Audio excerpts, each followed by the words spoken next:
Just kidding. It's only me. Hello?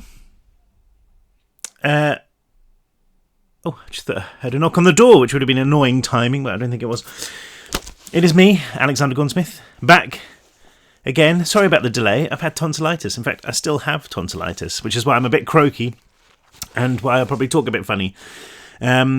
Usually when I get tonsillitis, it doesn't happen very often, but I have antibiotics and it just goes away.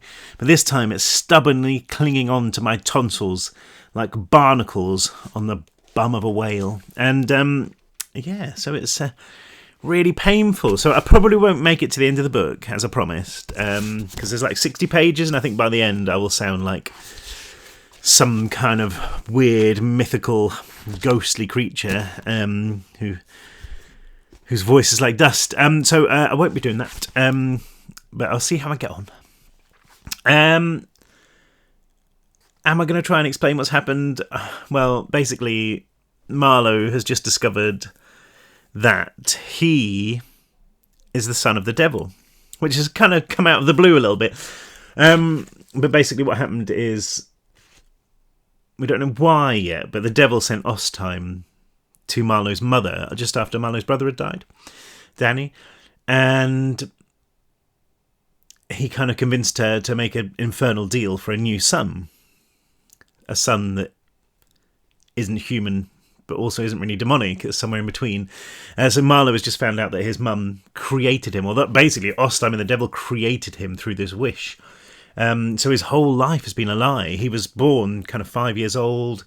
He wasn't born, he just kind of appeared. And yeah, so he's kind of a bit upset about that. He also has the devil's heart attached to him, because he's trying to keep the devil from holding it. And this heart has given him a lot of power. And as Ostheim said, just before Pan killed him, the heart doesn't necessarily need the devil. The heart it just needs a host. So we shall see what happens. This chapter is called The End. You can see it perfectly there. There's no words there at all. I'm imagining this whole thing. Yep, no words. Let's see if we can... No. Oh, there they are. The End of Everything. I don't know why I feel I have to show you the title. It's just in case you think I'm lying to you. The End of Everything. Just in case, making up my own chapter headings as we go. I will probably stop for a few sips of tea as we go as well. Oh, that helps with my tonsils. Okay. So yeah, the stranger has basically said to Marlowe, all you have to do is say yes, make a deal. I can't remember what the deal is, but basically join me. And so Marlowe's gone, yeah, all right, got nothing else to do. The End of Everything. The devil's arms uncurled, the cracking of its joints even louder than the howl of the storm. It held them out, threatening to swallow Marlowe whole. There was a moment when he almost heard his own voice, his old voice, as weak and pathetic as a kitten's mewl. No, no, no, no, no, what are you doing? Then it was gone again, drowned out by the thunder of the devil's heart, by the roar of its blood. He took a step towards it, close enough to touch. Its whole body was made up of parts, a mix of organic and inorganic that moved as one. It was an engine of flesh and machine, one that stank of blood and oil and something ancient, something awful. He watched as pieces of it peeled loose, more of those black veins sliding from its greasy torso, angling at Marlowe, feeling for him. The heart that beat against his flesh reached out tendrils of its own, black threads that mingled with those from the devil. "Give it to me!" Again, a splinter of doubt. He looked at his house, trying to find his mum, and the thought of her rocked him back, rekindling the anger. It was her fault he was here. She was the reason he was what he was. All right. "The heart belongs to me." Marlowe turned back, the devil towering over him, growing taller, its arteries fused with those in the heart, blood pumping from the devil straight into Marlowe. Time and space seemed to shudder into fragments, the very stuff of the world, cells, molecules, and the quantum universes inside each individual atom coming apart, unwinding. "This story was written so long ago," the devil said, its voice not outside but inside Marlowe's head, a flashbang going off in his skull. "Before the very first flicker of matter, the first grinding instance of time, it was written just as all things are written." It reeled Marlowe in like it meant to absorb him, pulling him against the shifting mirage of his body. 1,000 tongues of skin fluttered out, taking hold of him. Its touch was like cement, as if he were being buried alive. More of them fed into the heart, and he felt the gentlest of tugs as the devil tried to pull it loose. Marlowe didn't fight it, because this was who he was. This was why he was. "I am not real." "You are real to me," it said. "You only have to give me the heart, and look at what we can do." Something slid up the base of his neck, inside the column of his spine, and the street blasted away into dust. He saw New York, a dead city, its people corrupted into ash, the buildings gutted. The rot and ruins spread outwards, crossing the country in a wave of carnage. Demons teemed like ants, painting the streets with rent flesh. And through it all walked the stranger and Marlowe, held together by an unthinkable bond, a terrifying union of blood and old magic. "I do not belong here," the stranger told him, embracing him, pulling him closer. He felt his skin start to bubble and blister. "I was trapped here, but this universe cannot hold me forever." The vision showed a world crumbling into dust, the trees erupting, the crops withering, the people screaming even as their bodies disintegrated. Marlowe watched animals throw themselves into the inferno just to avoid the creature who walked amongst them. And the final few people, the last of his species, no, not my species, never my species, I am not one of them, fight tooth and nail, and then fade, blown into spirals of ash that settled into calm. He watched, and he couldn't help but smile, because the stillness that fell over the world was beautiful. "It is why I made you," it said, "a union of holy and unholy. The watchmaker was clever, but every deal can be unwound, and every cage can be unlocked. This would not work if you were human. It would not work if you were a devil. You had to have come from me and become like them. You are the link between our worlds, and the end of your world is the beginning of mine." "But how?" Marlowe asked, the words plucked from his head. "Why?" "When my kind split, when we became strangers, we lost our strength.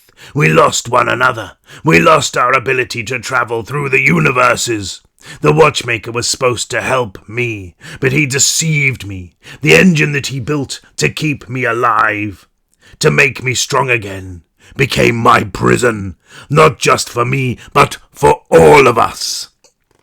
Marlowe saw it like he'd seen it before, that entity which had roamed the universe even as it was forming, which split itself into 7 shards of darkness to keep itself safe. The engine hadn't just contained the stranger, he realised. It had threaded a linchpin through all of them. "We yearn for one another. We need one another. We will carve a hole in every universe until we find ourselves again." The stranger showed him. The world burned, but it was just the beginning. The more the stranger destroyed, the stronger it became. It would swallow planets, he saw. It would devour stars. It would become something infinitely more powerful than a black hole, a creature inside a storm that would rip a wound in the very fabric of time and space. Fury, for anyone who's interested. And eventually, when it had carved a hole deep enough, those universes would have nothing left to hold them. They would collapse down on one another like a house of cards. "And we will be one. Just let go of the heart, child. Relinquish it to me." It was almost too much to take in, almost enough to drive Marlowe to madness. But again, the devil's blood kept him sane, kept him safe. He was not mortal. He was not one of the insects that crawled around him. He was part of something immense, something that had played out long before the first star had sparked itself into being, something that would continue after the last of them had sputtered into darkness. He held out his hand to the devil, offering it the heart. As he did so, he laughed, and something echoed it, a noise that might have come from the devil, but that was too familiar, too much a part of his old world. Marlowe ignored it, until it came again, as small as a needle, but one that pierced through the thumping haze of the devil's blood. He peeled his face away from the mechanisms of the creature's chest, saw the street, the houses and the raging skies. And there was Donovan, the dog back on his feet, one front leg hanging like a broken branch. He was the only living thing in sight, standing fierce against the storm. He barked, but the aggression had gone. His eyes were big and round and wet, and they fixed on Marlowe with a look of such pain and such longing that for a moment the darkness boiled away, the unbearable song of the devil fading almost into silence. It was as if the skies had parted, something golden beaming right into the centre of Marlowe's mind. Before he could understand it, though, the devil had pulled him close again, tugging at the heart, ripping it from his skin. The blood roared back into him, so loud. It was just more proof. The dog hated him because he knew Marlowe wasn't human, because he knew Marlowe was something rotten, something dragged from the foulest part of hell. Pan had said the same thing, that animals could sense evil. It was only telling him what he already knew, that he wasn't real. But it wasn't always like that. And there it was again, a guttering break of light, right on the edge of his thoughts. He saw himself, much younger, rolling over the living room floor with the puppy his mum had just given him. It had licked him, bitten him with those dagger-sharp teeth, but only in play. He'd spent every single day with that dog, and it had loved him. He growled into the devil, wrenched his head free. Something was jamming the mechanisms of his brain, his thoughts screaming as they fought to free themselves. Donovan just stood there, pacing back and forth as best he could with his bad leg, not barking now, but whining. Give it to me! The dog had trusted him. The dog still trusted him. No, he thought, and he spat the word up, howling it at the devil. No! It carried a force of its own, the tainted blood giving the word power. It tore from his mouth and slammed into the devil's torso, the filaments of its skin rippling with the force of it. The creature pulled back, startled, and Marlowe loosed a scream. It's a lie! The devil had recovered, was reeling him in, the blood hammering through the web of arteries that joined them. It is a small gift, but one you must give. You are my child. You have always been mine. Let us end this world together. Let us pierce the skin of the universe and find our way home. Just give it to me. He could feel the devil's rancid joy. It overwhelmed him, overpowered him. The world was nothing, he knew, just a rock that harboured a meaningless swarm of accidental life, a speck in the unspeakable vastness of the universes. What lay beyond this place was so much more. It was infinite and beautiful and silent. The idea of it vibrated through Marlowe's mind, through his soul. He felt as if he would melt beneath its glory. It is ours! It would be. Marlowe would see the impossible truth. He would be a child of eternity, a deity who roamed the space behind space. But Donovan was still whining, the sound of it an anchor in rough seas, enough to keep him steady, but at the same time enough to tear his mind apart. He cried out again, the power of his voice cracking the street, crumpling a house into rubble. The devil was working at the heart, peeling it free. See how easy it is! A handful of veins still joined the heart to Marlowe, and the blood coursed into him like fuel thrown on a fire. He wondered if his mum was still alive in there, or if she'd been blown to dust as well. And the awful truth was, he didn't care. One way or another, she'd die today. Everyone would die. No! He reached inside himself to the boy he'd once been, and prepared to snuff him out like a candle. It is the beginning of something wonderful, the stranger said. Marlowe said. The voice was the same now. Just let go. He turned to the city before him, the one that he had once called home, the one where he had spent his entire life, ready to scream it all away. But Donovan was still there.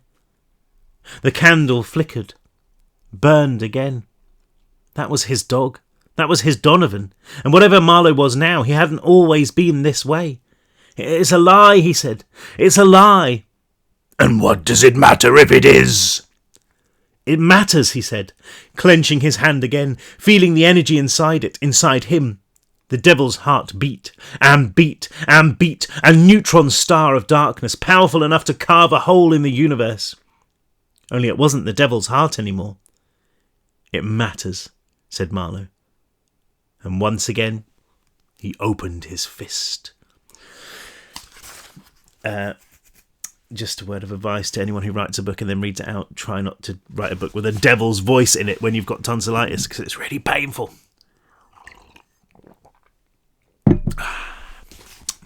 War of the Worlds.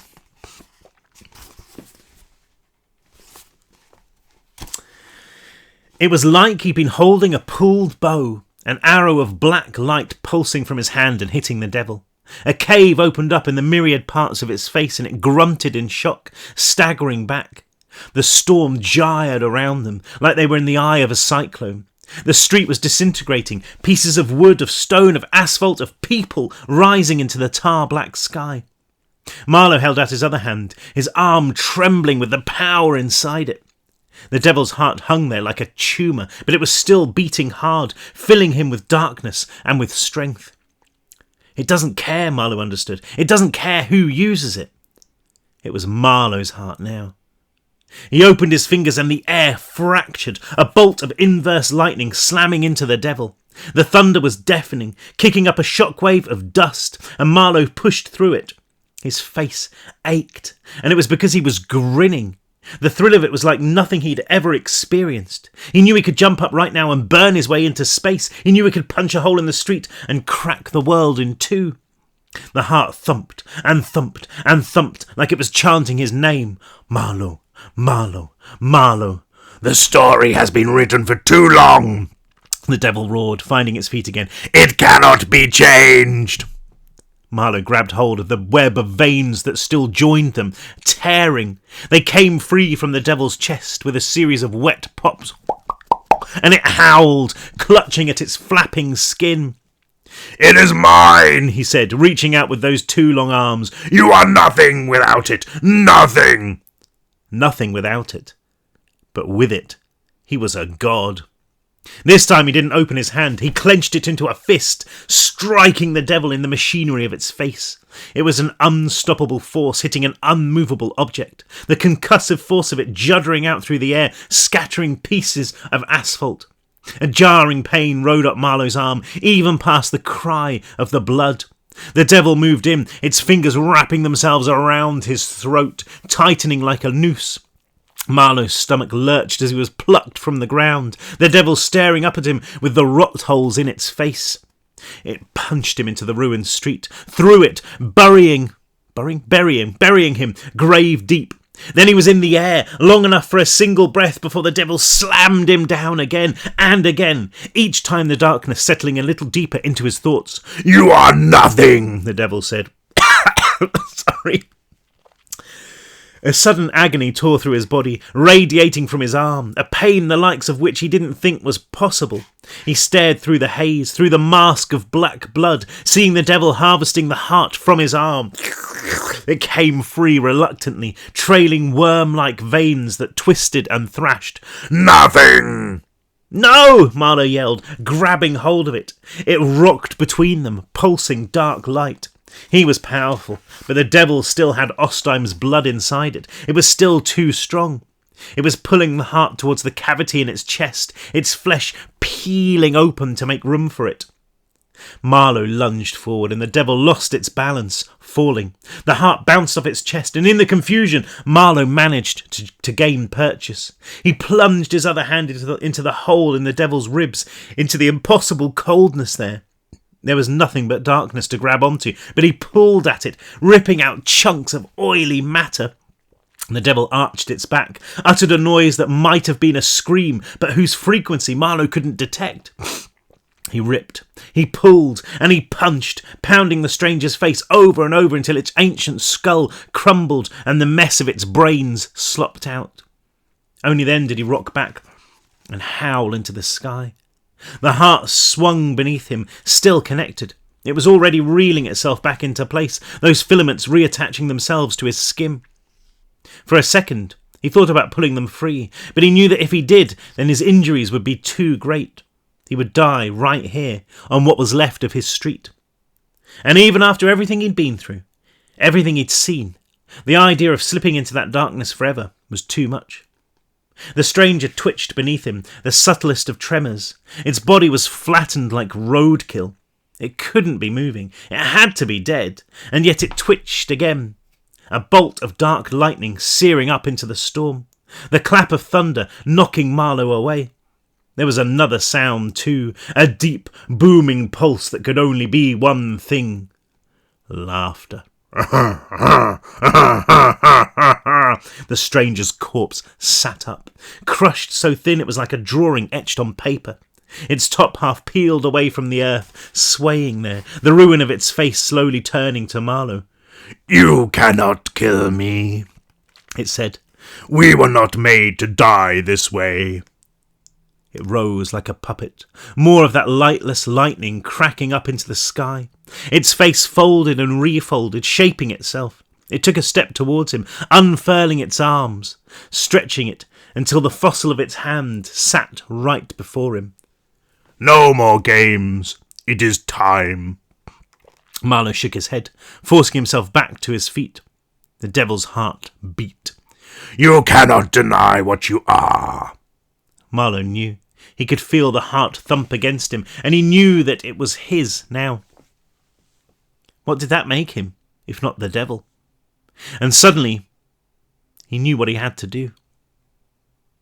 He lunged forwards, sinking his teeth into the shifting skin of the devil's face. It came away surprisingly easily, tasting like he'd just chowed down on a month-old corpse.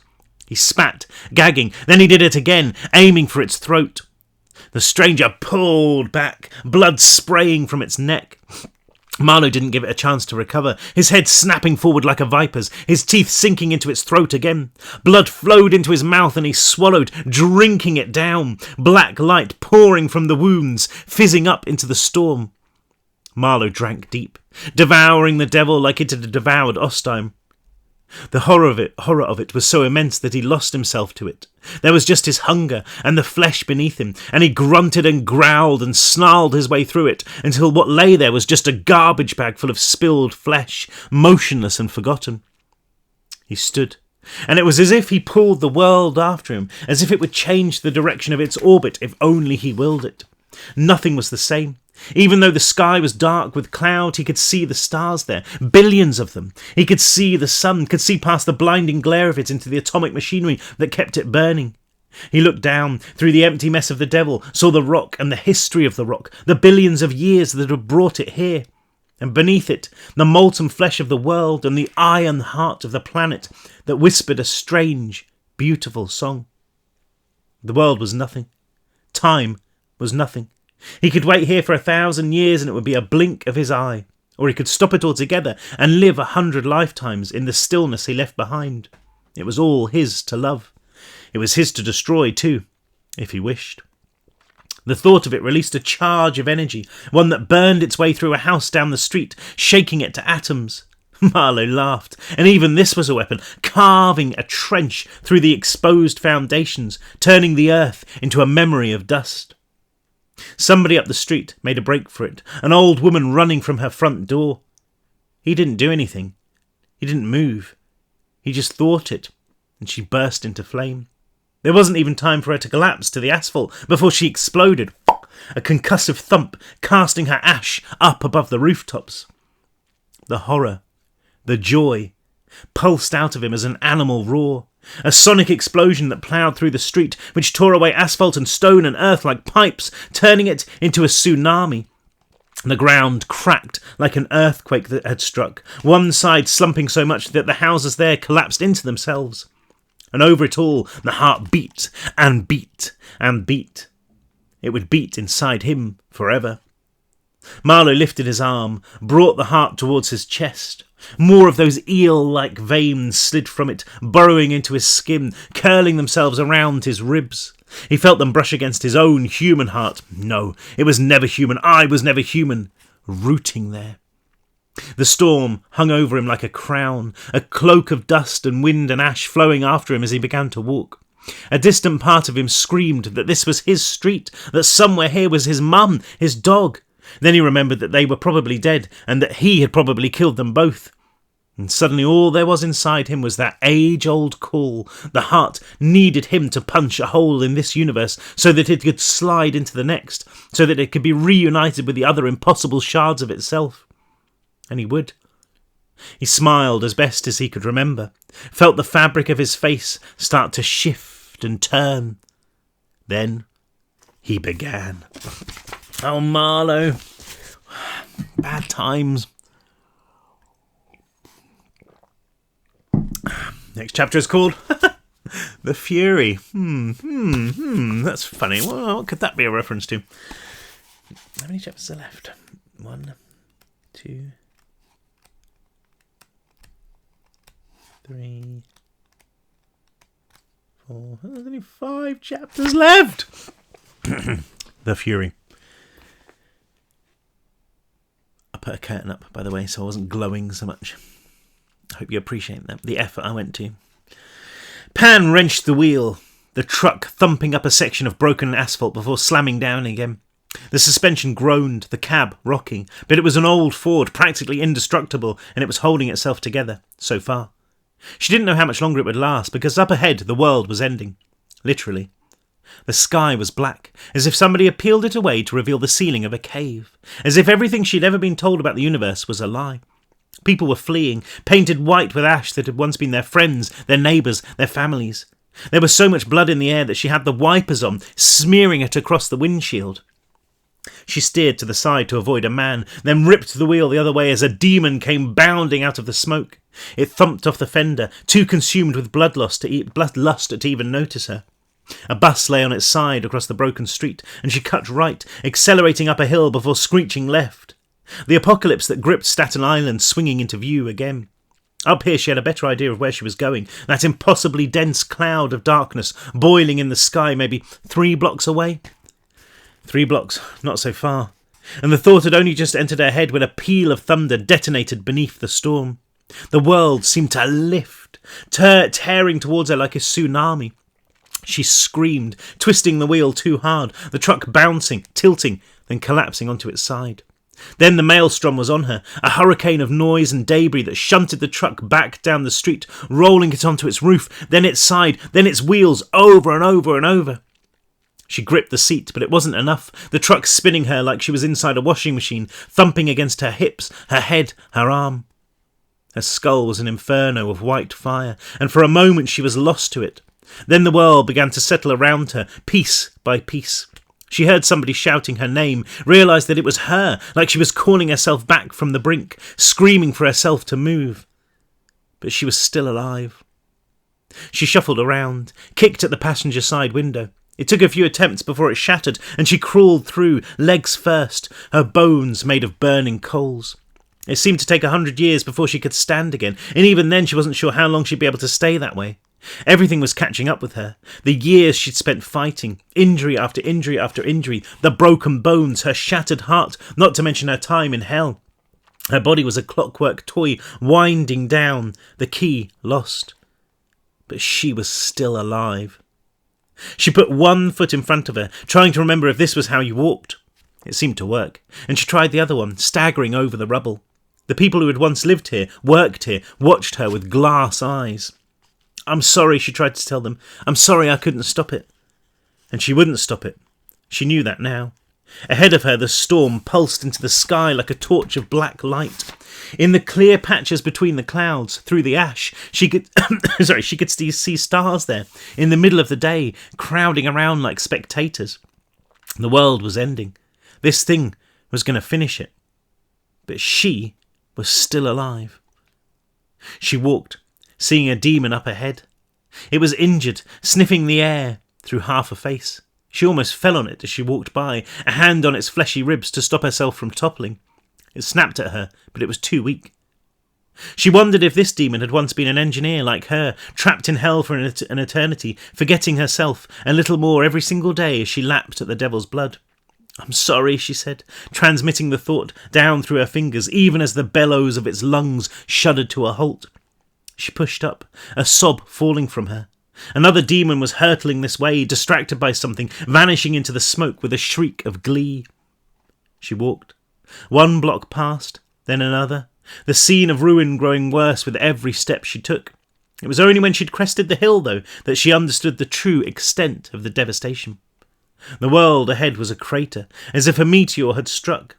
Buildings were nothing but matchsticks, the people nothing but dust. The slope of the ground led up to that churning madness of smoke and shadow, its movements leaving black scars on her vision. In the middle of the storm was a man. No, a devil. She could see its nightmare form, its body strung with fat, black veins. It seemed different somehow, infinitely more powerful. And that could only mean one thing. It had its heart back. No, she realised. It meant two things. Marlowe was dead. She scanned the wasteland of Staten Island, but there was no sign of life, no sign of anything other than the devil as it strode over its kingdom of rubble and dust. Pan called Marlowe's name, but only inside her head. She had no words to give, not now, not here, not with the world ending before her. Marlowe was dead. Herc was dead. Knight was dead. And in minutes, she would be dead too. But she'd go out swinging. She didn't know how to do it any other way. She took another step, stumbling in the dust, in the rubble. The devil was lost in its own art, releasing a rippling vortex of sunlight. Oh, unlight. I was going to say, I thought I missed an S there on sunlight, but it's unlight. Releasing a rippling vortex of unlight that shook the street, launching a cloud of detritus. Some of it was sucked into the sky, but the rest hailed down around her. She waited for the end, for her head to be staved in by a brick, but she kept walking. Something clanged off the ground a few feet away, and she picked it up as she passed, a length of metal pipe, almost too heavy for her to carry. She rested it on her shoulder, like it was a bat, focusing on the devil's head, digging inside the empty husk of her body for the strength to reach it. The devil's head. It seemed to shift, just like it had back in hell, but there was something new there, something familiar. It was only when it turned its face towards her, though, that she understood what she was looking at. And this time, she had the strength to call his name. Marlowe? It couldn't be him, and yet it was. It was his face, one that clicked and spun like a Rubik's cube, but which always juddered back to its original form. His eyes were black holes, and that infernal heart clung to his chest, its beat audible even over the chaos of the storm, over the patter of falling rocks. Pam was too far away to read his expression, but she could see the emotion there, the story of it etched in lines. Marlowe, she said again, her voice just a whisper against the storm. It hurt to speak, hurt to breathe, and she wondered if she'd broken a rib. He was 50 yards away now, closing fast. She called his name again, then took another step. It was one too many, and she dropped to her knees. The pipe clattered away. It was like she had a demon sitting on her neck, her head too heavy for her to lift. But she grunted, stretching up, watching as that impossible figure crossed the distance between them, pulling the storm overhead like it was covering her with a shroud, like it was about to bury her. Let it, she thought. Herc had been right. This was their penance. They had done bad things, terrible things, and even though she'd always tried to justify it, she'd always told herself she was doing them for the right reasons, she'd always known. Deep down, she'd always known. Take a life and save 1 billion, Herc had always said. But she'd taken 1 billion lives to save her own. This had only ever been about her. Everything she'd done had been to make up for a crime she hadn't even committed. It had all been for nothing. Marlowe, she said again, but the storm was too loud. It was like looking up as a cold, dark wave surged towards her. She was dwarfed by the fury of it, by the power there. It would roll right over her and she would never even feel it. She'd just be another ghost of ash dancing into the night. Marlowe, she said. Louder. As loud as her body would let her. Marlowe walked on, his face a Halloween mask that looked ready to fall right off. It twisted from joy to grief so fluidly that she couldn't tell the expressions apart.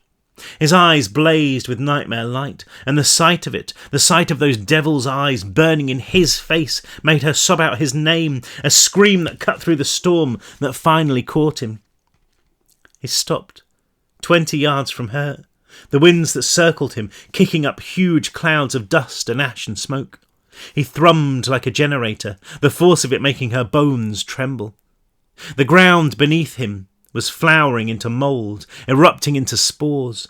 The mechanisms of his face opened and closed like a puzzle, and he cocked his head, studying her with those empty eyes. She understood she'd already lost him. Whatever the stranger had done to him, he was gone. "Marlowe," she said again. Only this time it was a sob. It didn't matter what happened next. It only mattered that she wasn't alone. She was in too much pain, death already creeping inside her skull, nesting there. Marlowe took a step towards her. The darkness in his eyes was like nothing she had ever seen before, but he was blinking like he was trying to make her out, like he was trying to make sense of what he was seeing. "Hey," she said, coughing blood but trying to smile. "And I thought I was having a crappy day." The heart thumped against his chest, blood spilling from his sliced skin from his broken ribs. The veins that connected it to him rocked like water hoses as it filled him with poison. But still Marlowe fought against it, his face falling into a frown. His mouth opened and he shaped a word, one that might have been her name. She reached up to him, so close, and he flinched, as if she were the one who burned with darkness. He took another step in her direction, and she could feel the kinetic force that radiated from him, like she was about to erupt into flame. He opened his mouth, and when he spoke, it was with the devil's voice. "I am not real." He shaped her name with his mouth. "Pan!" Dropping to his knees in front of her. The sound of it, of the storm, of the ending world, the relentless beat of the heart was enough to pulverise her. But she was still alive, she was still here, and when Marlowe stretched his bloated hand towards her, she reached out. She grabbed it. She saw it in an instant. She saw all of it. His memories played out in a single moment of time. His brother's death, his mum's collapse, Ostheim sitting on that sofa, offering an unthinkable bargain. And she felt it too, felt the crushing weight of his misery. "I am not real." The words echoed around her head like she was standing inside a cathedral bell, but she saw it as he had seen it, a story told by the devil. And what had she always been told? That the devil was the master of lies. "I am not real." She saw him step from that web of darkness, a boy shaped in shadow, whose eyes blazed inkwell black. "I am not real." And she saw him grow day by day. She saw his mum tucking him in at night, reading to him. She saw her brush his teeth. She saw her teaching him how to swim, how to ride his bike, how to bake, how to read and smile and laugh. She saw them together at school, saw her clapping when he stood and sang his first national anthem on stage, saw them sitting at Chuck E. Cheese sharing pizza and fries, saw her wrapping bandages around scrapes and cuts, saw him crying on her shoulder, saw her crying on his. Saw her come home one day with a box, one puppy paw sticking out of it like it was waving, saw her holding him and kissing him and singing to him and loving him. And she watched the young Marlowe change. She watched him grow. She watched the darkness leak out of him day by day by day. And yes, his mum had grown more distant. She had sunk inside the bottle again, but she had done enough. She had made Marlowe twice, once with a deal, but again with love. She had made him real. "Don't listen to it," she said, more blood than words. "Don't listen to it." He pulled his hand free like she had scalded him, lifted his head to the roiling sky and screamed. "It's not real," she shouted, pulling his hand to her, holding it tight even though it buzzed like a live wire. "What it's showing you, it's a lie, Marlowe." She didn't know it, of course. It might have been the truth. Marlowe might have been forged from smoke and shadow. But it didn't matter. "Love can do that," she said. "Love can make you real." She thought back. Saw him the first day she'd met him, lying on the floor of a parking lot. He'd saved her life then, there was no doubt about it. And how many times had he saved it since? Not just from the demons, from the devil, from the wormbags and ghosts and Patrick. How many times had he saved her from herself? "Love can do that," she said. Marlowe howled again, one hand on his head as if he was trying to tear it from its shoulders. The heart swelled, as big as a watermelon, its organic and mechanical parts thrashing. His face moved like there was something beneath the skin, but Pan could only see that goofy grin, the way he'd always smiled at her, the way he'd looked when he was drifting off to sleep, when she tried to kiss him. "It's enough," she said again. "It doesn't matter what you were, only what you are. Love is enough, Marlowe. Love can do anything." He fell away, tearing at the heart that was fused to his chest. "It's enough," she said again. Louder now. Love makes you real. Your mum's love made you real. Marlowe growled, and even this had force, an invisible hand that rolled her back. And he was there again, his fingers wrapped around her throat, lifting her up like he meant to hang her. My love makes you real. Oh, I think I must take it. Oh. But she was still alive. Her love made you real, Marlowe, she said. She forced the words out, even though there was no air to shape them with. She looked Marlowe in the eye, and despite everything, she smiled. My love makes you real. I kind of ruined that moment there, sorry. Next chapter is called Love. I think I'll do this one. And then we'll come back and do the next, because my throat is killing me. But I might do it today, so I might still upload it today, but I'll do this one. In the heart of the tempest, he heard her. He heard her say his name. He was almost lost, caged inside a version of himself that might have been a machine, an engine of parts whose blades thrashed and churned in every direction except one. He stared up and out of himself, through the ocean-dark smoke, through the ruin, and he saw her there, hanging from his own fist. Her face was so familiar, but he couldn't remember her name. The devil's blood still flowed. All there was all there had ever been. An eternity that had burned through the universes before they'd even been formed, that wanted those universes to collapse back in on themselves so there would be silence once again and peace. It was everything he was, because he was a child of darkness, spawned from something ancient, something evil. His fingers twitched, the energy there pulling at him like a leashed dog. He could wipe this girl out with just a thought. She gripped his hand, her touch drawing something out of him, memories, a golden thread of them, things that he hadn't thought about in so long, a life with his mum that he had somehow forgotten. They were so bright that they seared through the murk of his thoughts. My love makes you real, she said again. The heart roared its chthonic pulse. The girl spoke. He was caught between a storm and a forest fire, pummeled by the force of it, but all he could think about was a journey to hell, a girl he loved being held by the throat, not by him, but by another devil. The idea that they might not spend an eternity together after all. All he could picture was Pan, held up by a demon on her first day, on the first day that he had met her, her eyes shards of flint. Do your worst, she'd said. All he could see was Pam, her eyes locked on his, her lips moving, shaping those words, speaking to him even as her eyes rolled up in their sockets. My love makes you real. And it was enough, because love could do that. He let go, putting his hands on the heart that bulged from his chest. The disgust was a furnace that burned in his own heart. He sank his fingers into the grotesque meat of it and pulled. The devil's heart had rooted itself deep, and it had the strength of the universe inside it, but it had given that power to him too. He pulled harder, the pain like he was gouging out his own organs. A wave of vertigo made him feel as if he'd been hurled off the edge of the world, and he staggered, recovering, seizing a fistful of those fat, black veins. He wrenched at them, feeling them slide from his arm like hypodermics. They whipped through the air, furious, black blood misting from the severed ends. And already they were worming their way back into him, seeking out his nerves.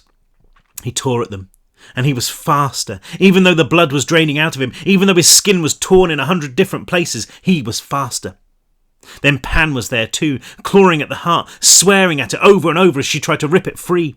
He tore at the last few veins, then he pulled as hard as he could. His skin was fused there, and even past the thrum of the blood he could feel the agony of it peeling loose. He was losing himself inside a tunnel of darkness, and he suddenly understood that the heart would kill him rather than let him go. Maybe that would be the end of it. Maybe if he died, then the heart would die too. The world would rid itself of two demonic creations. He grabbed it again, but it wouldn't come loose. It had burrowed too deep. He collapsed to his knees, and Pan dropped down next to him, her hands on his face. "I'm going to go find a knife," she said. "I'm going to cut that bastard thing out of you." It doesn't matter, he thought, and somehow she picked the words out of the air. "You're real," she said. I promise you that." She leaned forward, pushed her lips against his. He kissed her, and the universe ground to a halt. The storm, the shaking earth, the roar of the devil. It all dissolved into stillness and silence until she pulled away. "You're the realest thing I know," she said. Whether she was right or wrong, it was working. The earth-shattering call of the heart was quieter now, he was sure. Maybe because it knew the lie it had told was disintegrating, unspooling like tissue paper in water. Or maybe Pan was right. Maybe it didn't matter. Human or devil. When it came down to it, what was the difference? "Come on," said Pan, struggling up and offering him a hand. "Let's end this." "Yeah," said Marlowe, hauling himself to his feet. His voice was his again, but he could still hear the power of it, bubbling just beneath the surface. "Ending it seems like a really good idea." She let go of him, running across the ruined street and snatching up something there. It was a metal bar, almost as tall as she was. She hefted it towards him, the look in her eyes so crazed that even with the power of the devil inside him, he still took a step back. "Oh, Pan, wait!" "Too late," she said, swinging the bar at him. Her aim was true, the tip of the bar slamming into the grizzled mess that clung to his torso. It was like she'd pummeled every single pain receptor inside him, the agony like a magnesium flare. By the time it had burned away, he was lying on his back, and Pan was standing over him, the bar raised for another strike. She hit hard, and this time the world went dark. Marlowe roared, sinking inside himself, sinking into that comforting beat of the heart.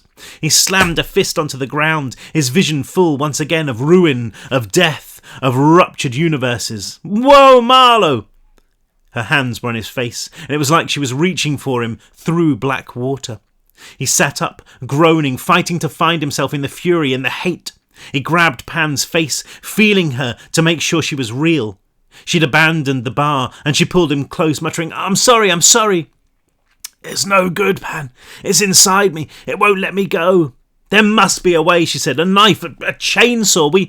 We can destroy it," he said. The blood pounded in his ears, in his skull, drumming the sense from him. The heart was patient because it knew that sooner or later he would succumb. "I can't find it. It's going to use me to end everything." He touched it, this piece of filth that had crawled through space and time, that had crossed star systems, that had created hell once already. At this entity that had somehow ended up right here on the streets of Mariner's Harbour. It moved beneath his touch, feeding him, nurturing him, whispering in promises of eternity. "Then what?" said Pan. It would overpower him, he knew. It would use him. So long as it was free, it would burn a hole in reality. So long as it was free. "I know what we have to do," he said, and Pan almost had a smile on her face before he finished. "We have to go back. We have to go back to hell." Oh no. Oh no. Can I do it? Can I do it?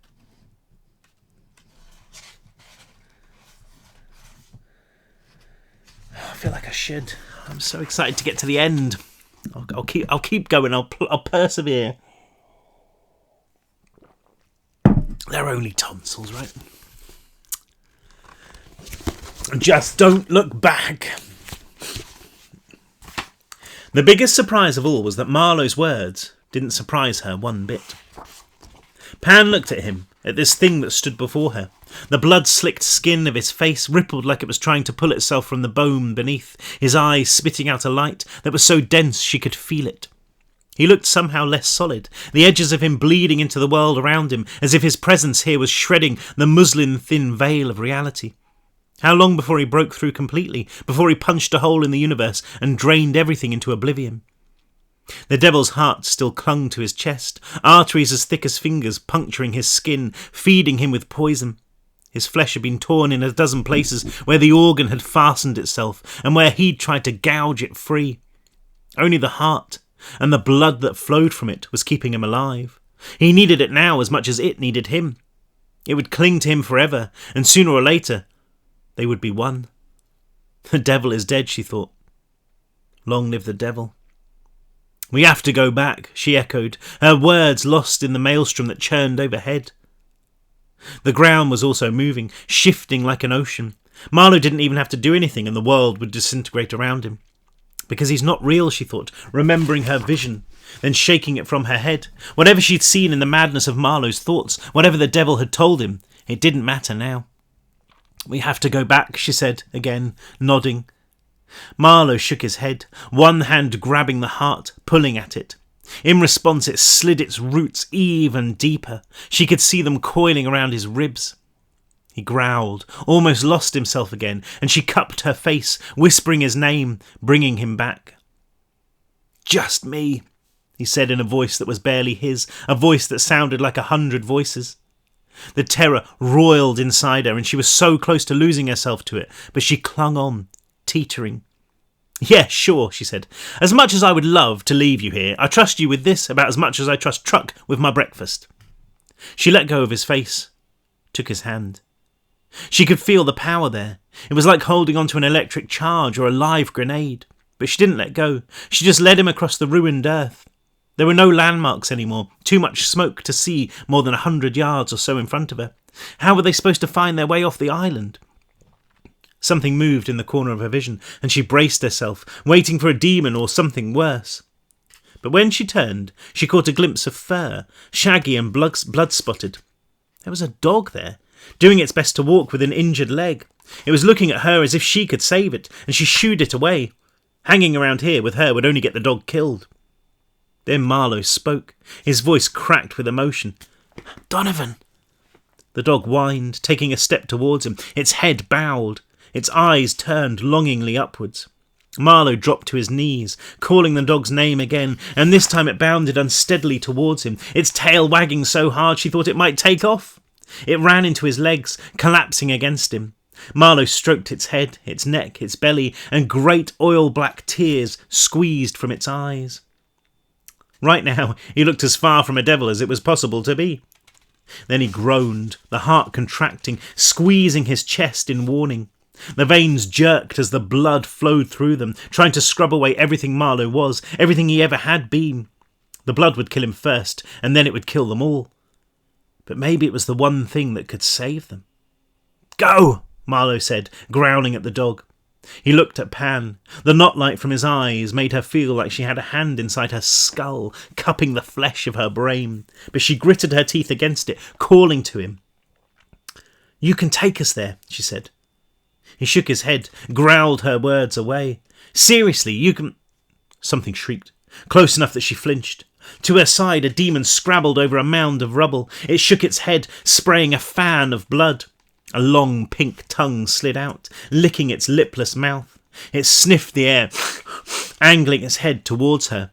Seriously, Marlowe, she said, the blood, it's his blood. It's the same stuff that was in the black pool. It's the same stuff that we used to make every single contract.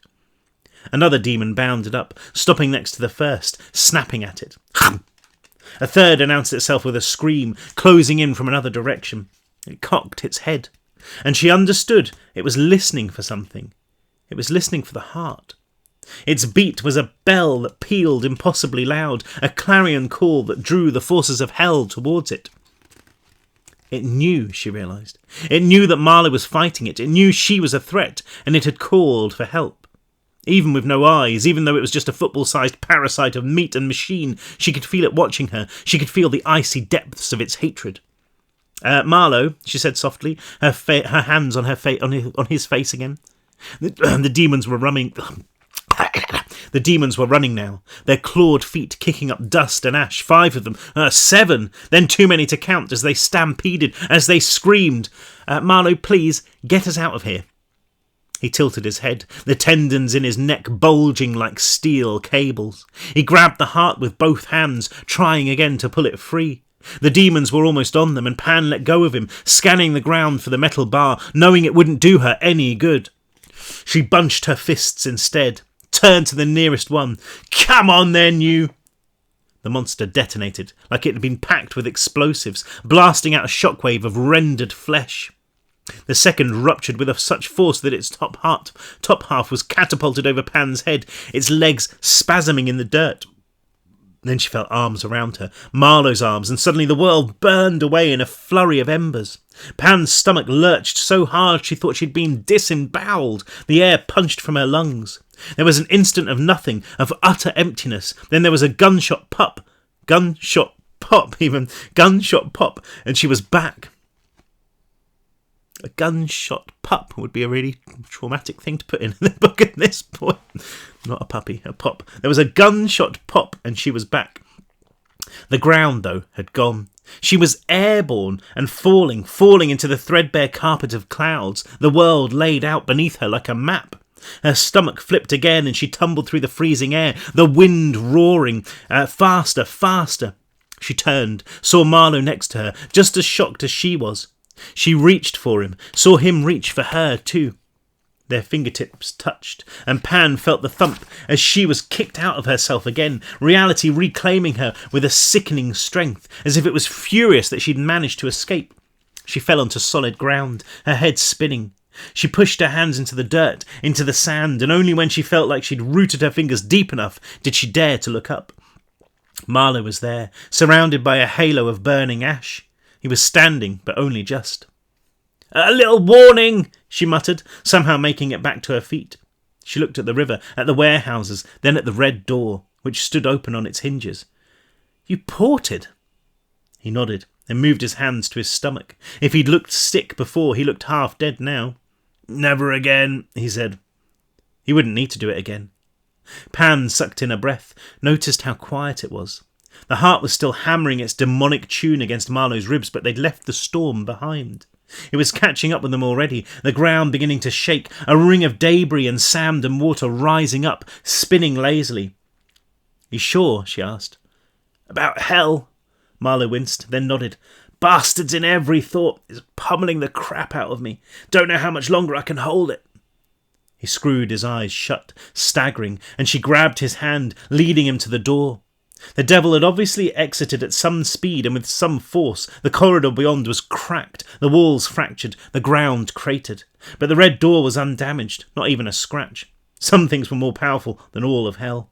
It just stared back like it was defying her to cross the threshold. She paused. Whatever happened next, this was a one-way ticket. Once she crossed over into hell, there would be no way home. Not this time.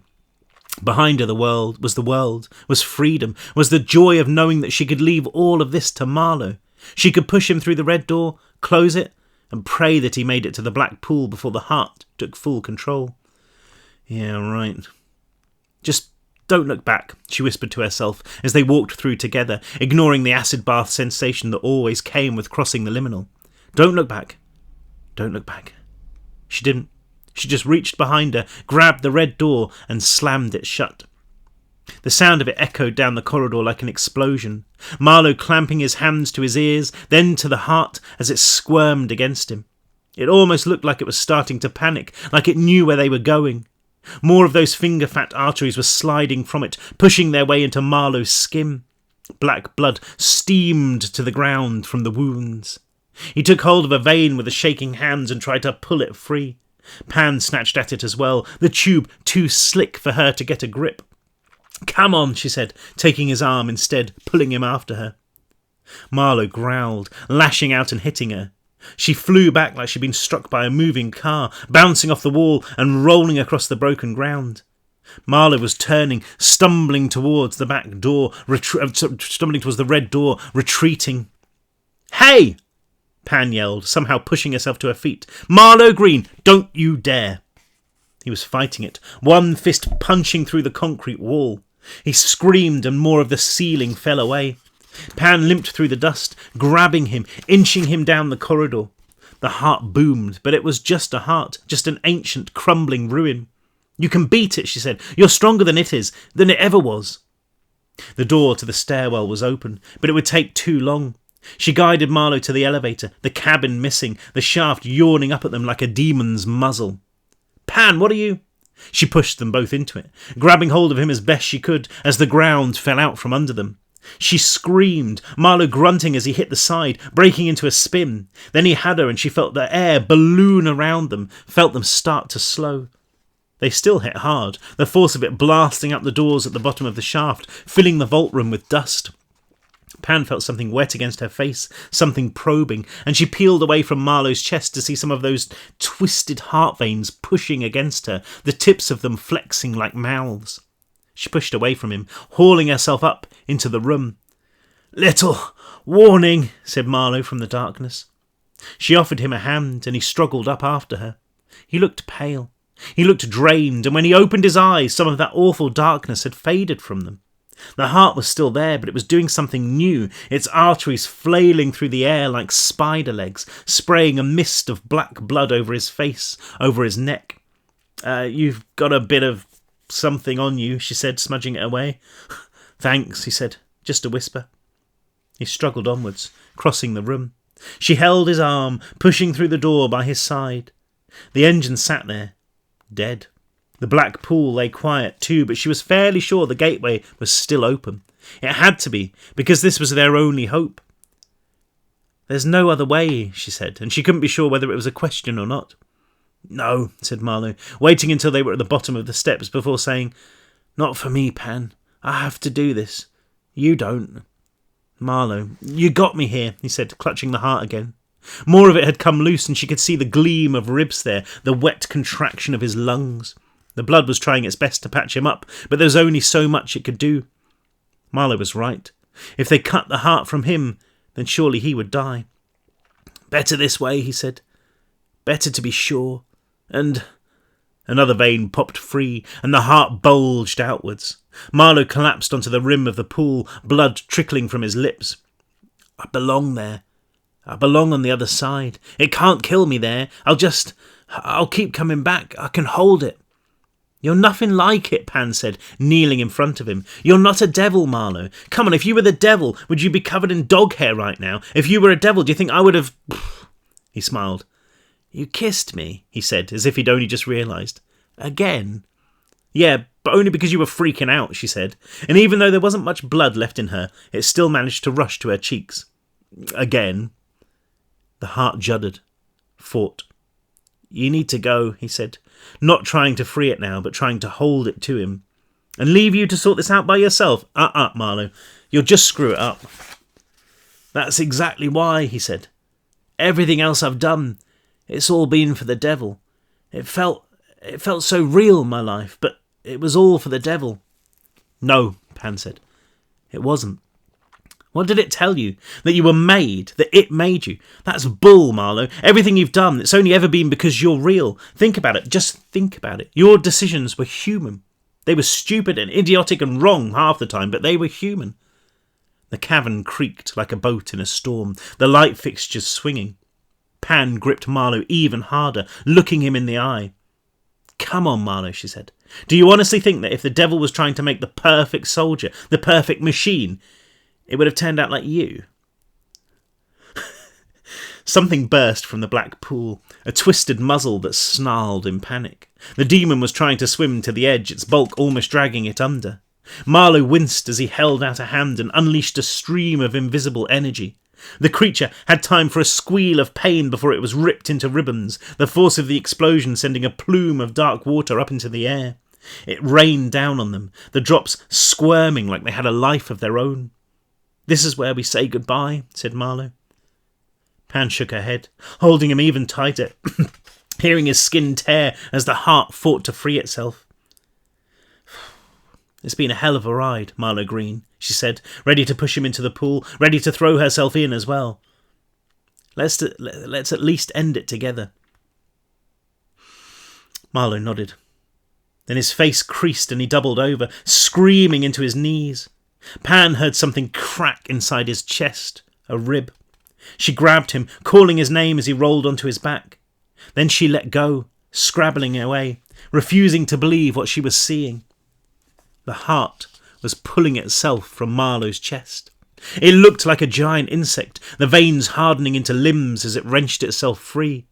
Something opened up in the knotted mass of tissue, a gaping hole that might have been a mouth. It was growing, swelling as it peeled out the last of its arteries and flopped onto the stone floor. Marlowe screamed again. More blood than noise. He curled onto his side, cradling the mess of his chest. The heart beast was trying to push itself up on those legs, more of them bristling from its greasy flanks. It was the size of a small dog now, its mouth working at the air like it was trying to speak. Its clockwork pieces caught the light, glinting like the metal parts of her own skin. Pan waited for the creature to turn and bolt, to make a break for freedom. Only it didn't. It grew like a worm bag, blade-like limbs bursting free of its rancid shell, muscles twisting beneath its skin. Rot holes burst open, and she could see eyeballs bulging there, dozens of them. She had time to swear, and then it was coming right for her. Oh, crikey. Well, we're almost there. We might as well finish. Let me just double check something, make sure I've got enough room. I honestly can't remember how this book ends. It seems weird, given that I wrote it, but I literally can't remember what happens at the end. It's so cold. As much as I love tea, cold tea is gross. Right then, come on, we can do this. Okay, last stand. Marlowe was in pieces. He didn't even have to look to know how bad it was. He had his hands to his chest and he could feel the holes there, like he'd been riddled with bullets. Blood was pouring from the wounds, cold and hot at the same time, and when he pushed his fingers to himself, he could feel bone and something deeper, something that was never supposed to see the light.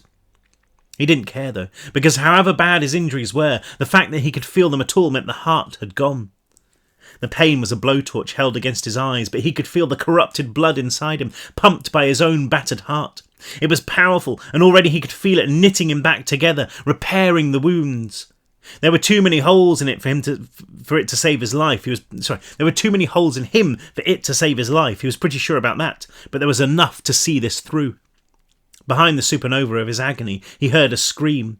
Somehow he managed to roll onto his side, peeling open his eyes to see Pam. She was retreating across the platform, and there had to have been something wrong with Marlowe's vision because it looked like there was a shadow chasing after her, a creature so dark that its shape had to have been cut from his retinas. Only when it reared up, taller than a man, as fat as a pregnant sow, its jointed legs cleaving through the air, did he understand what it was. It was still pulsing, its flanks bulging and splitting with each beat, more limbs slopping out of its belly like newly birthed snakes. Pan had tripped onto her ass, looking like she was about to drop dead on the spot. She never took her eyes off it. She just bunched her fists and gave it a look that would have been enough to blow a lesser evil into pieces. It slammed its front legs down, and Marlowe moved without thinking, stretching out an arm. The heart wasn't part of him anymore, but the devil's blood still ran in his veins, and when he opened his fingers, a weak surge of energy slipped loose. It scudded along the ground, thumping into the ass end of the heart. It was barely enough to nudge it, but the creature swung around anyway, its cluster of rotting eyes rolling wildly. "Yeah!" Marlowe grunted. "I've still got it, asswipe!"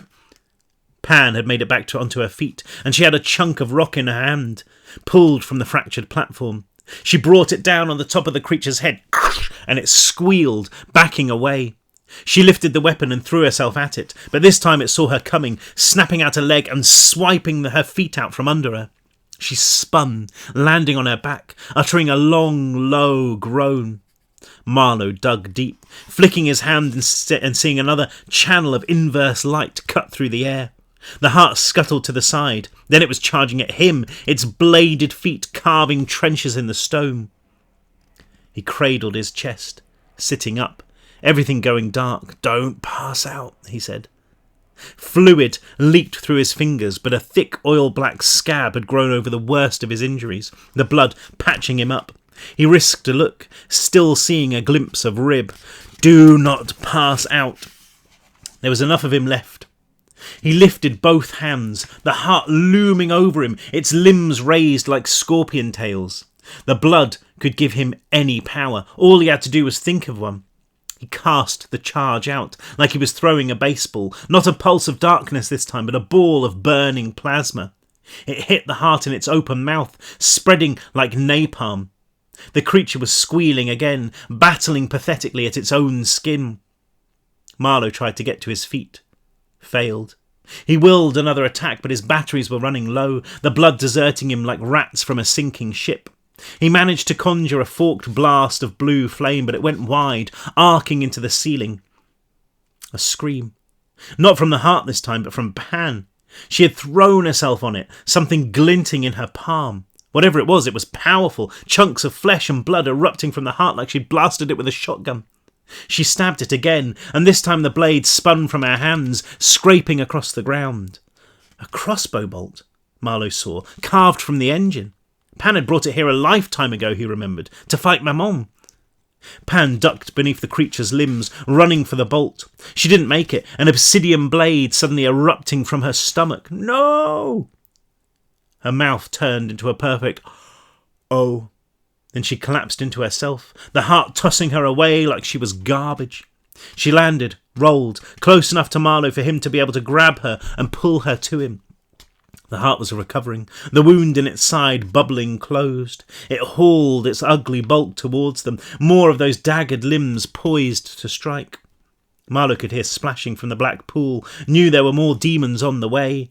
And just like that, he understood it was over. They had lost. The anger was powerful, but it was brief. He just didn't have enough left of himself to give to it. Pan groaned and he pulled her close, her head resting on his stomach. Blood flowed from her torso, so red, the brightest thing in sight. "I'm sorry," he said, to her, to everyone.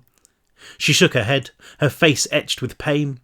Marlowe looked past her to the heart, to this impossible thing that had crawled through time and space, that had devoured worlds and pulled holes in universes. And he knew that they had never stood a chance. Not really. Like the devil had told him, this story had been written too long ago. The heart reared up in front of them, and Marlowe looked away from it. He wouldn't give it the satisfaction of watching him beg. He turned to Pan instead, ran a hand through her hair and offered her the last thing he had to give, a smile. Wherever they were going next, at least they'd be together. He heard it before he felt it, the butcher's slice of metal through meat. Pan jolted in his arms, but there was nothing there, no alien limb puncturing her skin. Marlowe looked at himself, wondering if the rolling waves of agony had masked his own end. Then he saw it. A gleaming blade of dull metal jutting out of the heart's groaning mouth. It was coated in black blood, vanishing with a twist before slicing through again, this time bursting out of the side of its face. "Die, puta!" The heart roared, trying to turn, but it had made itself too big, struggling like an injured bear. The blade was wrenched from its face and somebody appeared from behind it. Somebody dressed in rags and dust and blood. Somebody armed with a 10-foot spear of engine metal. "Knight!" Marlowe yelled. The girl pulled the spear back like she was a viper, then plunged it forward. The creature's blood hissed as the metal touched it, its mouth uttering a gargled howl that was almost human. Pan had managed to roll herself away, scuttling crab-like across the ground to where the crossbow bolt lay. She scooped it up, fumbling it from her blood-slicked fingers, and tried again. The heart beast groaned, but Marlowe barely heard it. Another sound rocked the air, a screaming roar like there was a 747 hurtling towards him. The cavern shook, more chunks of rock raining down. Night sliced through the heart beast, pulling the blade free with a gout of black blood. It punched one of its scorpion tail limbs at her and she ducked, swinging the spear down and slicing clean through it. She didn't stop. She just turned in one fluid motion and jabbed the blade back in. Pam was there too, shanking the monster with everything she had. A cleft seemed to open in the air overhead. A bolt of lightning that didn't fade away but just stayed there. Something that wasn't light and wasn't darkness bled from it, leaking into the room. It was a glitch in reality, so impossible that Marlowe couldn't look at it. Another tore through the ground next to the black pool, crackling and spitting. The cavern was shaking so much now that Marlowe thought it might give way beneath them, burying them alive.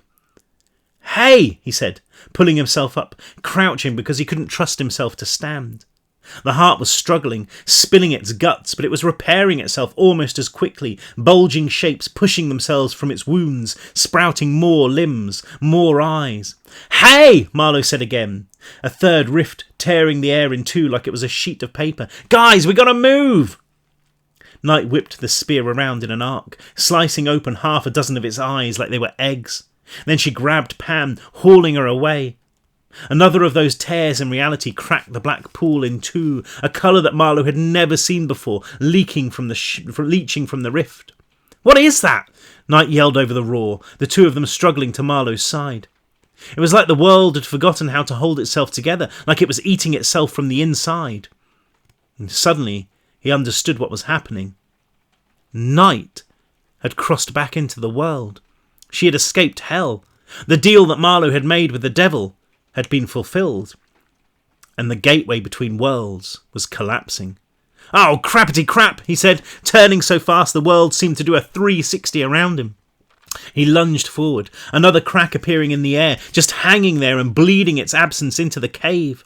It was pumping out a noise he couldn't make any sense of, like every single person on the planet had opened their mouth and cried out. They reached the steps, Night and Pan taking the lead. Pan was losing a lot of blood, but she wasn't giving in. Marlowe glanced over his shoulder, saw the heartbeast pulling itself after them, scuttling like a giant roach. Its face was just eyes and a gaping mouth, and yet somehow the panic was still there. It knew what was happening. "Go!" Marlowe shouted. But they weren't going to make it. The heartbeast was gaining fast. Night stood her ground, bracing the haft of her spear against the bottom step and angling the blade out. Marlowe shook his hands, trying to find one last drop of power there. He flicked them, a mist of plasma crackling over his fingers like it didn't know what to do with itself. But he knew. The heartbeast was there, towering over them. Night swore, thrusting the spear at the creature's stomach. Marlowe grabbed it too, channeling the charge down the metal shaft, a raging torrent of fire that made the weapon glow red hot. If the heartbeast saw it, it didn't stop, running right into the blade. Marlowe fell away, Night dancing back as the creature's limbs reached for her. The heartbeast was impaled, its insides sizzling and steaming, its mouth open in a soundless howl. Marlowe didn't stop to see what it did next, limping after the others. The cavern was coming apart, the air shattering like glass. The pressure was changing, wind whistling into the cracks. Marlowe stopped as he reached the vault door, sucking in scraps of oxygen. The pool was folding into itself like there was a black hole beneath the surface, the ground fracturing into dust as it was sucked inside. The motion of the air was stronger now, a current that pulled everything towards that churning mass of dark water. Further out in the cavern, the engine was dismantling itself, giant sections of machinery crumbling as they were hauled towards the pool. The heartbeast was pulling at the spear with every one of its limbs, but it was stuck fast, fused there. Marlowe ran, managing 3 steps before he slowed into a walk. The thought of the staircase was almost too much, but Night and Pan were waiting for him, and the sight of them there gave him strength. "Last one up," Pan started, pausing while she caught her breath. "Here's a rotten egg." The last one up would be dead, and Marlowe set off, the 3 of them staying close, helping one another. The entire stairwell was fracturing, the wind screaming past their ears as it flowed down to the cavern. It was making so much noise that Marlowe didn't hear the roars from the heartbeast until it was almost right behind them. He peered over the banister, seeing the monstrosity struggling up the stairs, the spear clanging against the rails. But they were close. He knew that. He could see light up above, streaming into the stairwell. The day was up there, and it was waiting for them. And it was that did it. Not the threat of being trapped here, not the fear of death, not the last vestiges of the devil's strength that flowed through him. It was the thought of stepping out into the warmth, into the glorious heat of summer that drove him up the last few flights and out into the corridor. He slung Pan's arm over his shoulder, dragging her towards the red door. The floor was giving way beneath his feet, festering into rot and sand and ash. He ploughed through it, not stopping even when he heard the screams behind him, the heartbeast crashing out of the stairwell. He didn't stop until he'd opened the red door and tumbled through, sprawling in the dirt. Night was the last one through, and she grabbed the handle, pausing long enough for them all to look back inside. The devil's heart, or what was left of it, was bouldering for the exit, struggling against the wind, against the disintegrating world. One of those impossible whip cracks of lightning sliced through the elevator, chunks of metal and rock flowing down into a widening gyre. Another cut the corridor in half, slicing right through the heart, dissecting it. One half of it fell away like it had been turned to stone, but the rest of it kept going, a single eye bulging from the foaming mess of its face, its mouth drooping, useless. "Close the door," Pan said. "Wait," said Marlowe. The far end of the corridor was a whirlpool of darkness, a vortex that devoured everything. The heart beast was losing purchase, its limbs dragging through the dust, grabbing at the crumbling walls. But still it pushed on. Just 20 yards away now, howling silently. And that single eye stared and stared. "Close the goddamn door, Knight," said Pam. Lightning cracked again, a rift in reality just on the other side of the door, too close for comfort. "I have to see," Marlowe said. "I have to make sure." The heart took another step. Then it began to slide back, dragged by an invisible hand. It fought for all of a second. Then it gave in. It rolled away, sucked into the chaos. It was gone. Marlowe felt himself slide towards the door, the maelstrom pulling them in. "Close it!" he screamed, but the wind was too strong. Knight struggling, losing her footing. Marlowe got up, ran to her. He hooked his fingers around the side of the door, pulling. Then Pan was there too, screaming against the pain as she fought to close it. The nest was almost gone, swallowed by the storm that raged inside, but they pulled, until finally the red door clicked shut. This is the last chapter. I feel sad. This chapter, probably my favourite chapter heading of all time, is called Hell Put a Baccaras. No tea left. Come on, tonsils, we can do this. Silence, other than their ragged breaths, and the deafening drum of Marlowe's heart. The red door rattled once, then fell still. They waited for it to open, to be ripped out of its frame by a cyclone that wanted to devour the world. They waited for it to open, the heart beast clawing its way out, its limbs scything through the air, through them. They waited for it to open, the evil inside the red door ushering darkness into the day. But it was just a door, and it stayed closed. Until Knight reached out and turned the handle. "Whoa!" yelled Marlowe from where he'd collapsed to the ground. "What are you—" It opened into nothing. Not darkness, not light, but something else. Then even that, too, began to fade, and there was just a warehouse, empty other than some metal shelves and a carpet of dead pigeons. "Is it gone?" whispered Pan. She was lying on the floor, holding her stomach, her eyes screwed closed. She looked like she'd been drawn in greyscale, like she hadn't quite made it back to the real world. Only the metal pieces of her had brightness and colour, and they glinted in the sun. Marlowe glanced up, the day as bright as ever, no sign of the storm aside from the carnage it had caused. Pieces of debris still rained down, but only quietly, like they didn't want to disturb the peace. "It's gone," Marlowe said. "You think it's in Paris?" Knight asked. There was a chance, Marlowe thought. The actual engine lay there deep beneath the streets, but something told him that even there the devil was dead. The gateway had been destroyed, had been utterly obliterated, and didn't that mean the entire engine? That was the gateway after all. Everything from the red door to the black pool had been designed to open a breach between earth and hell. So it made sense that everything between them was gone for good. "Old magic," said Pam, still not moving. "The red door, the liminal. It kept the explosion inside. I never thought that bastard thing would save me." "But has it gone?" Marlowe asked. Like for good. Nobody answered. How could they know? Like the devil had said, this was a story that had been written an eternity ago, one of infinite complexity. For all they knew, the devil was lying dormant, ready to build itself a new engine. And what about the other pieces of the creature, whatever it was? The 6 other strangers? Were they murdering their way through their own universes, searching for this place? Would they carve their way through the sky one day and crush them all to dust? Or maybe, just maybe, the devil was dead. "Maybe it's over," he said. A scream startled the quiet, demons still cleaving their way through New Jersey. "Way to tempt fate," answered Pam. "Almost over," said Marlowe, "because they were just demons. Without their master, they'd drop like flies." Marlowe stood, Knight offering him a hand and hauling him to his feet. He felt weak, and the pain was like a heavy blanket thrown over him, smothering him. Everything hurt, but that kind of made it feel like nothing hurt. He probed his chest, the wounds there sealed by what might have been Kevlar. When he rapped his knuckle against it, it sounded hollow. He wasn't going to be running any marathons, that was for sure, but he didn't think he was going to die either. Pan, though, was a different story. He crouched beside her, pulling up her shirt and examining the wound. Blood was pooling in the bowl of her stomach, and when he wiped it away, he saw a wound there, 2 inches long and open like a mouth. "How bad is it?" she asked. Not bad," he said, and she grimaced. "You always were a terrible liar." He wondered if he should squeeze some of the devil's blood onto it.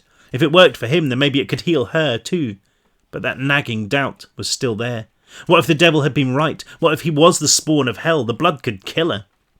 So instead he ripped a strip from what remained of his polo shirt, easing it under her, then knotting it across the wound.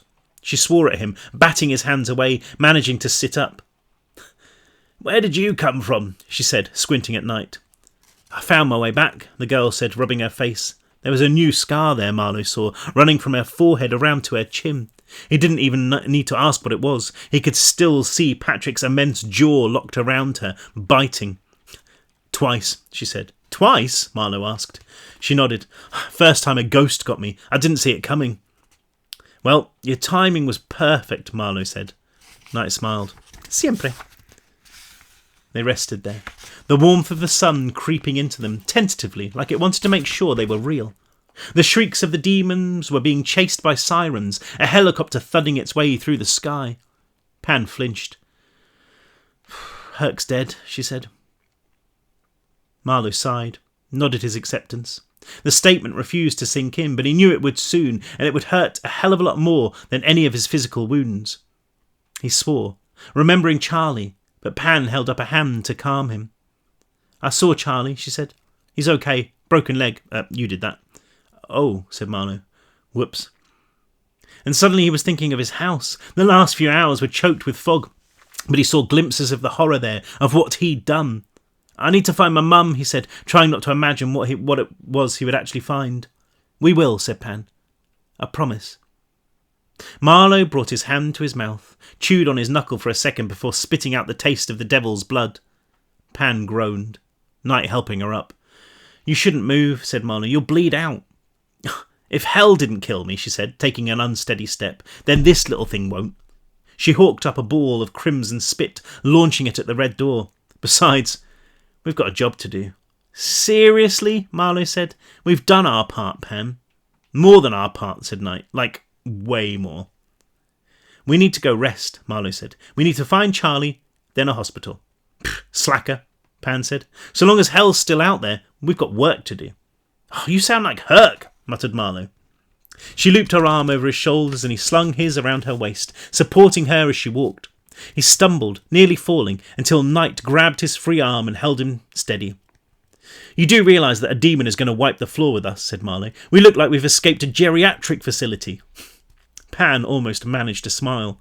"We're hellraisers, Marlowe," she said. "We'll always be hellraisers." "No," he said, shaking his head.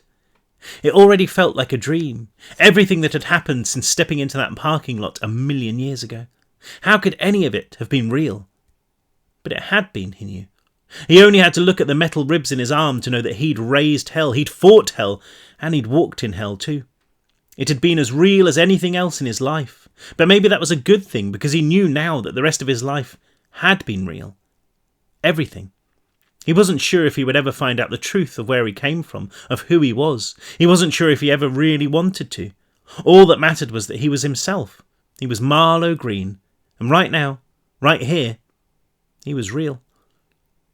"I think we need to change our name," he said as they hobbled over a railway track. To the south, the sky was still dark, but across the bay, Manhattan shone, as defiant as it always was. Raising hell was a bad idea. "Yeah," said Pam and Knight together. "Hell Putabaccaras," Marlowe suggested. Pan laughed. "Yeah, I like it," she said. "It's catchy. We should make T-shirts," added Knight.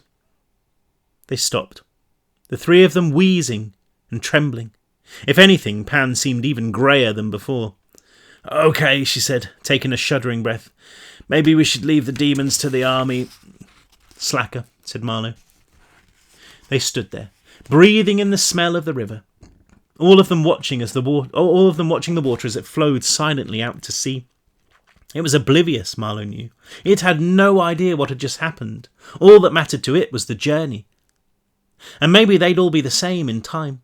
Maybe one day they'd forget about all this, or not forget exactly, but learn to be okay with it, and pass peacefully through the rest of their lives. It was a nice thought. Come on, he said, steering them the other way. Let's get out of here. Hell put a baccaras, signing out, said Pam. And together they crossed the ruined street, the sun on their backs, the gulls serenading them. Marlowe risked one look back, still expecting to see the devil striding from the red door, and who knew? Maybe one day it would. It or something just as foul and just as ancient. The world was a vulnerable place after all, and the universes were vast and full of terrors. That was the problem with being who he was and knowing what he knew, wasn't it? That was the trouble with being a Hellraiser. Sometimes you got burned. But not today, he thought. Not today. Today, they were going to be just fine. Oh, so there we go. The end of the Devil's Engine trilogy. I can't believe I managed to get through that. Sorry, that was a massive epic episode. I hope you enjoyed that. I do genuinely love this series. It never did very well. I think probably because there's so much talk of hell in it and so much swearing and everything. But I love it. I love the characters. I think it's a great adventure. And I really hope you enjoyed it too. Obviously, lots of references in there to the Stranger. Same Stranger that's in Escape from Furnace. Also, one that is in The Fury, for those of you that have read The Fury. These 7 entities that are trying to chew their way through the universes to reunite, which was this entire saga I had planned in my head. I don't know if I'll ever actually finish it, but yeah. Just an interesting point of note, there was an alternative ending to this book. The first ending I wrote was completely different to this. And I'll talk about it in more depth at some time, or maybe try and share it online, but it involved Marlowe basically working with the devil for 1,000,000 years to try and build a machine, all in a heartbeat of time, or a few years of time in real time, and Pan gradually getting older and not knowing what's happened to him, and she adopts Donovan, and they all move in together, her and Truck and Knight, and they live their lives, and she gets older and becomes an old woman, and then one day she sees Marlowe stepping off the boat on Staten Island, and Marlowe had managed to build an engine that would effectively do what the devil was trying to do, which would chew a hole in the universe, and he let the devil through, and the devil disappeared, and Marlowe appeared. Marlowe was still a teenager, and it was a really poignant ending, but it didn't really work. And so Wes, my editor, who said it, he agreed, or he suggested it didn't work, and I agreed with him, that as nice an ending as it was, it didn't really fit the book. So we went with one that was full of gore and action and slicing and eyeballs and gross stuff instead, which I think is definitely much better. But I think because this book basically suggests that there are an infinite number of universes, then I like to think that in one of those universes, the alternate ending happened. So yeah, anyway, a little... Sorry, my tonsils are like crawling. I'm going to look like the Devil's Engine in a minute. My tonsils are going to crawl out of my mouth and start and just walk off. And they'll be like, suck this. So yeah, I hope you enjoyed that. I will probably go on to read The Fury next, or maybe not, maybe not quite next. The Fury's... I'm going to get through this. The Fury's quite a dark and violent book as well. I might read something else in between, which is a bit more light-hearted. I wrote a book about evil unicorns a couple of years ago, and I think I sent it to my agent, but I never really bothered about getting it published. It was just too daft. I can't remember what it's called. Oh, yeah, it's called Unicorns Are Evil. It's very short, it's very funny, and well, I think it's funny. You might not, but it's very funny. And yeah, so I might read that next, just for a bit of light relief, and then we'll move on to The Fury. Anyway, thank you very much for still being here after however many episodes we've got to, and I hope you enjoyed it. And yeah, here's to raising hell. I love you guys. Have a brilliant rest of your day, and I will see you soon. Bye.